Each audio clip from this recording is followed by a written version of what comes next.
My channel. I'm Heidi Hosking, and I'm sharing my downloads of what I call the new way, the importance of us seeing the interconnectedness between us in our family and beyond, and why us mums are having such a tough time in so many challenges within the family and personally and with our partners because we have been conditioned not to see all these messages. So today I'm going to be sharing my story about Teenageville and how I'm experiencing it with my son Declan. I've also got a matching video just on the generic topic of Teenageville and Toddlerville and the interconnection issues that can come up between mum and child. But today I thought I'd talk more personally so you can see how I'm playing things out. So maybe a few years ago, Declan's 13 now. As I started, it was definitely as he started to go our tweens, so it could have even been 11 or so, just started to have some, little niggles there. And what I see is that the two of us have signed up to a soul agreement, our own, and to experience different themes, or what I call life themes. So for me, as far as my Declan, I have signed up to, because I'm playing it out, what it feels like to be the mum of a child who doesn't respect me in themes of being a woman. My son Declan has got it on his soul agreement, the life themes of what it feels like to be a son of a mother and playing out disrespect to women. Now, that's an interesting theme because I've also seen it through my father, who I grew up with him making certain comments about incompetent women. And I can see through his eyes, he's been exploring this type of theme as well in his soul agreement.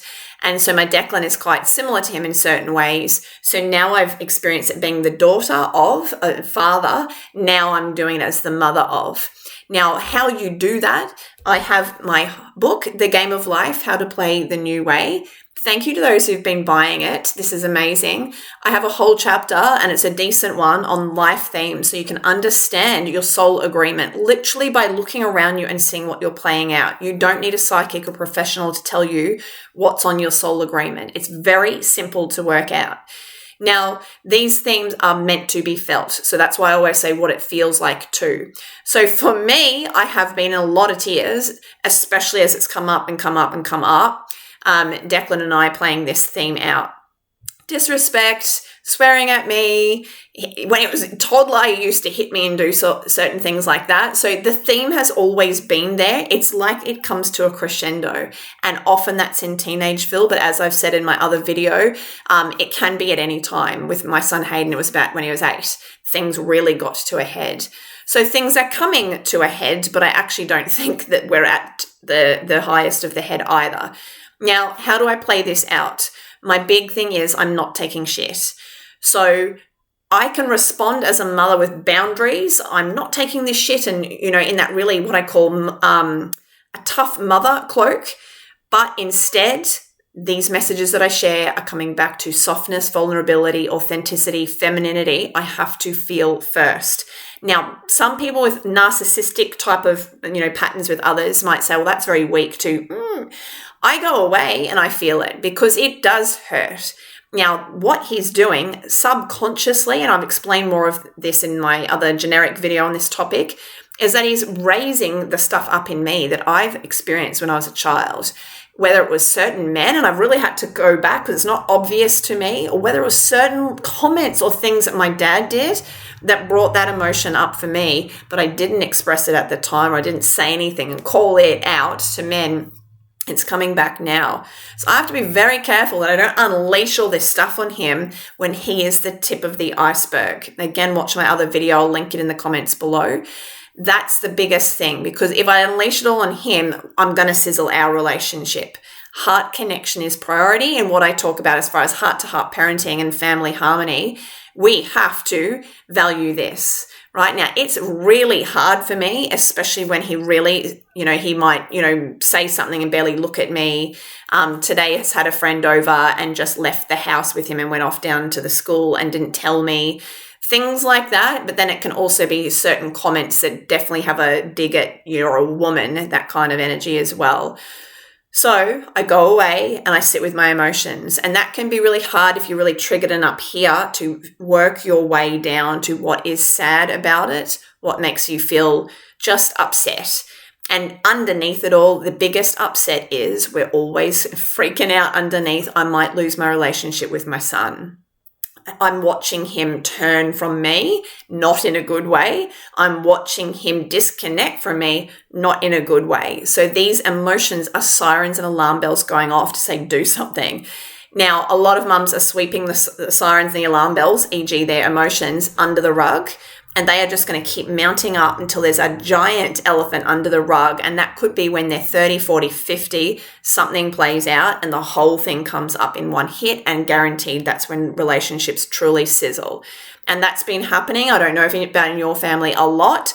For our family of origin in this generation, families are really fracturing because of all the shit that was swept under the rug. So do yourself a favor, face the pain now than waiting for it to hit you in a big tidal wave, down the track. I can't say that in a nicer way to say you're doing yourself a service if you insist on this. Now, keyword, I'll always keep saying is insisting. I insist on feeling this stuff. I insist on then talking to my son to go, that when you swore at me, that brought up feelings of, that made me remember back when someone, treated me terribly or whatever. And then even to the future, this is why I'm worried about you being like that. And I will, I'll say to him, in a way that I'm saying to him, I don't have any control over who you're going to be. And I have to come back to unconditional love to go, who knows what character he's going to grow into. I have no control over that. We think we do.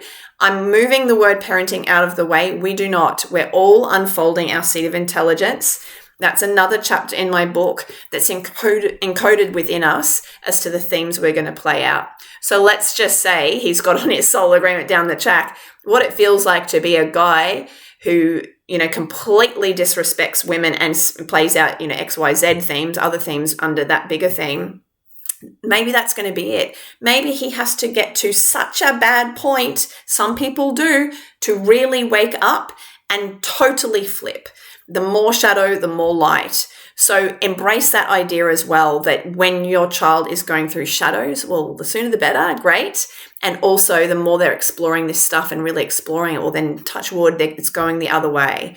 And it really will. But the main insurance that it really will is that you have to shift within two to keep meeting them. To be the mother of a child who respects women, you have to let go of all your hurts of being a woman or a girl that was not respected. I hope that makes sense. So as I explore my life themes and he does it in, he might need to go out into the world and explore those same matching life themes from his angle, then we meet at a point in time where we've both worked through this stuff. So I am hoiking stuff out left, right, and center.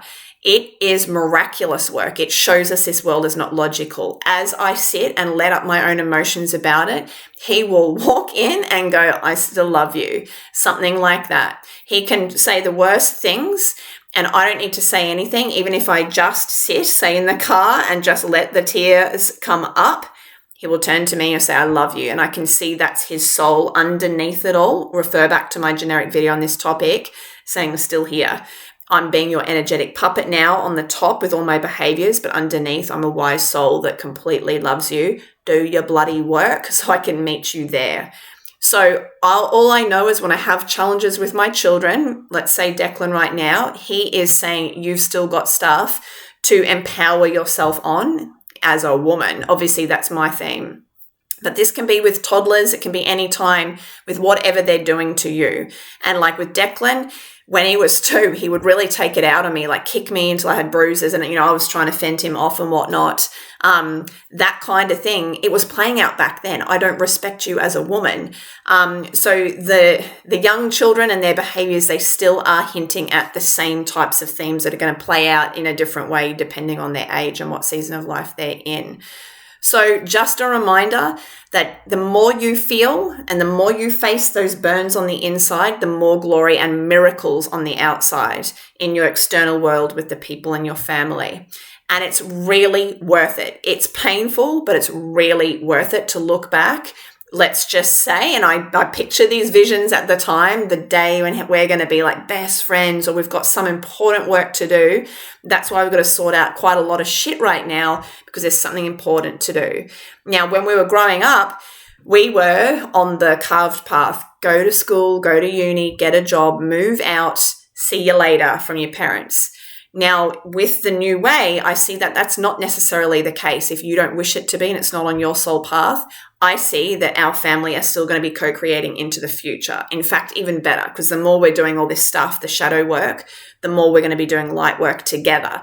So I get excited to go, it's not all over and done with. I'm not lost half of the time with my son because we're having challenges. In fact, we're just getting started. So really remember that too, and tell your children that to remind them that you are seeing the future as something amazing together.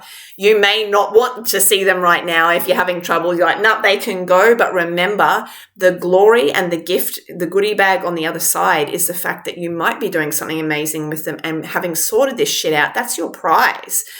So many of us our parents have just taken on the teenage stuff from us, and then they've never actually gotten the glory on the other side of it. It's just been simmering and it hasn't felt satisfying. So the last thing I just want to mention is a very important part I've seen, especially with my challenges with Declan, especially with the woman theme, but this can be anything, is to remember, particularly with the teenage stuff, this is the time the fathers are coming in. This is the time I've had to invite Anthony, my husband, to say, you've got to talk to him about this. Do you agree his behavior is no good? Especially if the men are reserved in speaking up. I've said, you must come, or else he's going to keep on going at me. You are the king of this family. You are the one to say, hey, no, back down you go. Now, if you've got a daughter, it's probably a little different. It's kind of a bit of both, because if you've got your daughter coming at you, but you are the queen of the family, you've got to be like, hey, no. Like an animal, tribe or whatever, the elders will put the children in their place. But some of our children are born leaders. I would say Declan is a born king. He is a very, he's going to be leading people. So he's trying to be king and he's trying to take over the family, structure. He needs to be put in his place, but he can't hear it from me because he doesn't have respect for the women. Essentially, it's made me bring my husband in to do more parenting. Now, I can talk all day about that then theme to go, many men were pushed away at the birth of the child, so they don't feel like they've got much of a place. Many of us women then stepped in and were main, parenter, especially because we've got the vision there while our men are still playing out breadwinner in some ways, quite a lot.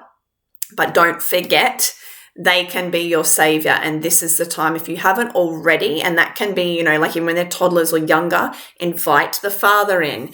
As soon as Declan hears it from a father, he's onto it. And it makes me sick. And again, I have to go and let out more feelings. He won't listen to me. He won't get up and do that as gladly for me. All of that, I really have to go and let up because it does hurt. If it hurts, get honest and let that shit out, but then also be glad to have someone to come in. If you don't have a father in your family, then yes, that's even trickier. And that is the part to start to say to your child, this would be the part where the father might come in and say, no, and really talk to them about what's missing in the family and just being honest. And then remember to be honest about what you're going through. These are the themes that I'm going through. You're going through tough times in your life. Do not forget that. I'm just thinking of other important points. I'll say to Declan, you've taken in a lot of stress when you were younger by witnessing the chaos in our family. He was not the tricky child, but by default, he witnessed a lot of chaos between myself, Hayden, and Anthony. And so he's still got a pile of stuff to deal with because of that. So all of that stuff coming up is making him behave in certain ways. So I can't blame him throwing his shit at me. Yes, it's not easy. And I go back to when you were a teenager or go back to any time where you're grumpy. It's very hard to pop the stuff aside and be all great and lovely. That is a big skill. And it's something I've had to really focus on to be able to do, go out in public when I'm feeling yuck. So please do keep that in mind. Come onto it's the same page as your child to go, even at Toddlerville, they've got all this stuff that's come up that hasn't been dealt with since their birth and since they came into this life. And it's like a big whoomp that comes up. We want to encourage better out than in, but in an empowered way, not throwing their shit at other people, take it out somewhere else. Punch your bed, scream in your bed. That's what we used to have a lot of. Here's a cushion. Do what you can. If they're having comfort food, well, then be glad that they've got something to, hold that. Sucking the thumb, whatever. There's so much stuff there. That's their crutches. Talk out loud and enable that. Empower them to go, yes, thank goodness you've got your thumb to suck, or thank goodness you've got a food that you really love, because it's not easy to deal with our stuff, and we're trying to make everyone way too perfect. We're expecting them to behave in a better way. So the same thing, look at yourself to go, how am I reacting back to my child? I know the whoops of stuff that come up for me when Decky treats me in a certain way is my worry that he's going to be an adult like that into the future, and that I'm going to lose my, relationship with him. That's the stuff that I need to go and let out rather than projecting it onto him. And just lastly, again, I will say every single time I do, and sometimes I have to have a really good cry about it, something will change. Come sit next to me, mummy. That's what I used to do when he was younger. Hey, he'd just treat me more normally. And you're like, oh, wow, there you are again. So keep remembering, free them of the energetic puppetry that they are to you.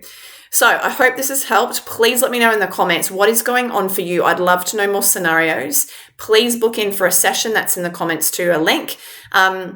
I can help in so many ways. And as you will see, there's so many women that have changed their family life exponentially from doing this work, and from me guiding them to see the big ball of knots in their family, where you start to pull it to actually unravel all the knots. Sometimes that it might be this sibling that's coming forth, but as soon as we start, especially if we start a mentorship, it ends up being quickly about the partner or the other child, or even the mum's going, oh my gosh, it's my childhood stuff, or whatever it is.